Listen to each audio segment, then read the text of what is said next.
Informativo NTR con Sonia Serrano. En Informativo NTR, entrevista.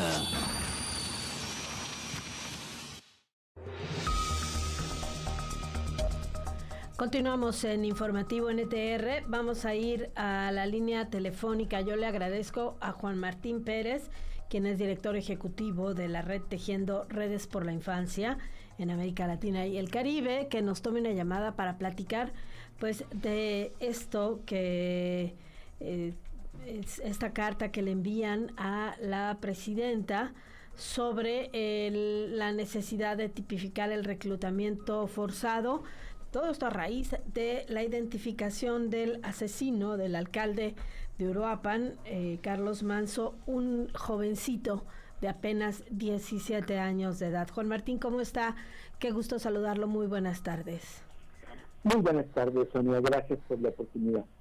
Bueno, pues esta línea tan tenue que hay a partir del reclutamiento forzado entre víctimas y victimarios. Efectivamente hay que primero lamentar y condolernos de esa pérdida tan importante del alcalde, además en un contexto, digamos, de celebración y con su familia, y también dolernos porque hay un niño, un adolescente de 17 años, que tiene este doble rol: es víctima de reclutamiento y al mismo tiempo es perpetrador.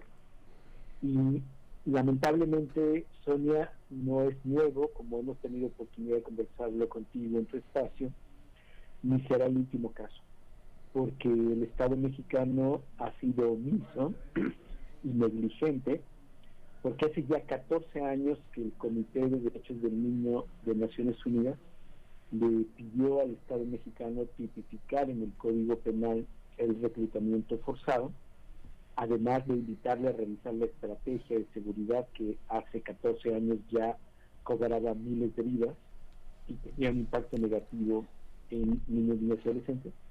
Y le pide también que se creen programas de rescate de los que ya están reclutados, de desvinculación, pero sobre todo hacer acciones preventivas.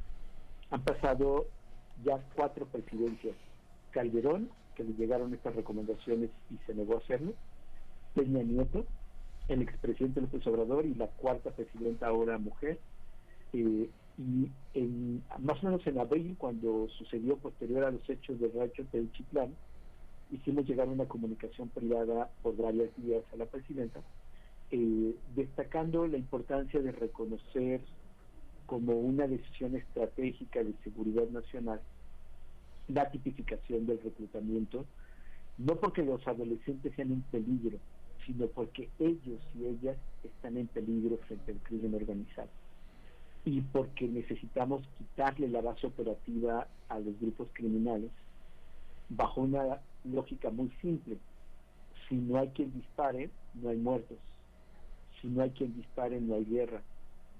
Y los distintos estudios internacionales, los estudios científicos muestran que reducir el reclutamiento también es reducir la violencia y la pérdida de vidas humanas. Y tercero, es muy importante asumir que la presidenta tiene el mejor momento para hacerlo. Pueden hacer reformas constitucionales en 24 horas. Acaban de anunciar una reforma constitucional por el acoso sexual que vivió la presidenta, lamentablemente, y está muy bien esta reforma. Con esa misma fuerza y energía puede tipificarse esto que por 14 años no se ha tipificado. Claro. ¿Por qué ocurre el reclutamiento forzado? ¿Cuáles son las razones que llevan a un menor de edad a enrolarse a pesar de los riesgos que esto implica? Tenemos que partir de la condición de edad. Están en pleno desarrollo, su cerebro se está integrando, no se refiere a que sean tontos o listos. La conexión que tienen nuestras áreas cerebrales en la etapa adolescente hace que la corteza prefrontal, literalmente en la frente, que es la ubicada, digamos, no es solamente ahí, pero donde usualmente se suele explicar que se desarrollan muchos de los pensamientos elaborados, tardan más de 30 segundos, un poco más, en conectarse, comunicarse y tomar una decisión conjunta como cerebro, y en tanto se prioriza más una situación emotiva, ¿no? El sistema límbico, las hormonas y demás. Entonces esto hace que en esa edad particularmente todas las personas, hombres y mujeres, seamos temerarios. No calculemos el impacto o el riesgo de las decisiones. Y esto es un factor de la naturaleza de nuestra evolución, porque está vinculado directamente con el acompañamiento de una comunidad, porque en esa etapa se está construyendo la identidad, la pertenencia, y se están construyendo las redes de socialización que van a darnos la vida y la protección frente a todo. Por ello es que están tan vulnerables, cuando además sus contextos familiares tienen trayectorias de violencia, alcohol, delitos o incluso pertenencia a uno de estos grupos criminales.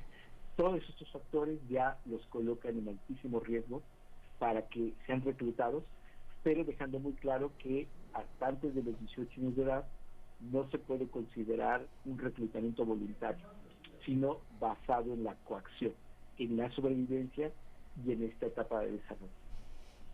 Claro, ahora seguramente habrá quien diga, bueno, a los 17 años ya se tiene la conciencia de lo que ocurre, de las consecuencias que puede tener un acto, pero ¿qué llevaría precisamente a un joven a los 17 años a cometer un delito como este, sabiendo además que le podía costar la vida como finalmente ocurrió?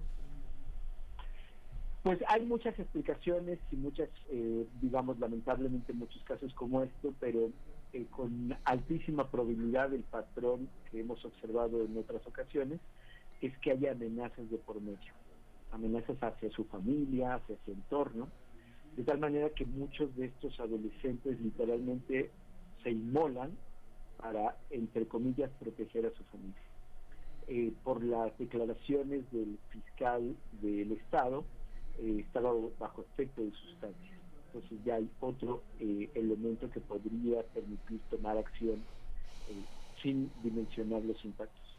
No tenemos conocimiento de la forma en la que fue reclutado, cuánto tiempo y qué tareas hacía, pero pues es obvio que quien diseñó ese ataque al alcalde, hacerlo el 1 de noviembre en plena celebración, incluso aún el alcalde cargando en brazos a su hijo pequeño, buscaba este efecto, buscaba generar esta reacción, y hay políticos oportunistas que en cuanto ven algo para llamar la atención, para que aparezca su nombre, sacan este tema de reducir la edad penal o de hacer otro tipo de cosas que no tiene posibilidad como tal. Pero sobre todo la clave desde mi punto de vista es que podemos prevenir que no existan más chicos reclutados. Y esto, además de tipificar, crear programas de desvinculación, implica hacer muchas acciones preventivas, lograr que se queden en la escuela, que estén en muchas actividades de todo tipo, culturales, recreativas, religiosas, deportivas, lo que quieran, porque ahí van a aparecer personas vitales que en estos elementos que viven por edad de identidad, pertenencia y socialización, todo ello les va a proteger. Pero obviamente quedamos muy limitados todas y todos si incluso la escuela o caminar a la escuela está dominado por los grupos criminales. Ahí hay poco que puede ser un individuo y tenemos que mirar hacia arriba, hacia el Estado. Claro, ahora, ¿cuál es el riesgo que ve en estos planteamientos que se están haciendo de reducir la edad penal?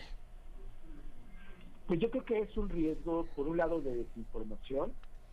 Segundo, no tienen posibilidad de transitar porque violaría el artículo 1 constitucional, que establece que todos los tratados de derechos humanos que México ha firmado tienen el rango constitucional. Sé que pueden cambiar la Constitución en 24 horas, pero hasta ahora no lo han hecho. Me refiero al 1 constitucional. Entonces, cualquier intento representaría una regresión, violaría el principio pro persona que está establecido en la Constitución. Y segundo, es una forma muy lamentable, sin ética política, de manipular a las personas con su dolor y con sus miedos. Los políticos, sin importar el color, o la trayectoria están obligados a cumplir con la ley. Y esto no es opcional. Y los niños y niñas en el artículo 4 constitucional tienen el interés superior de la niñez. Así es que ante cualquier otro interés, emoción, pasión o discurso de odio, niños y niñas son primero. Muy bien.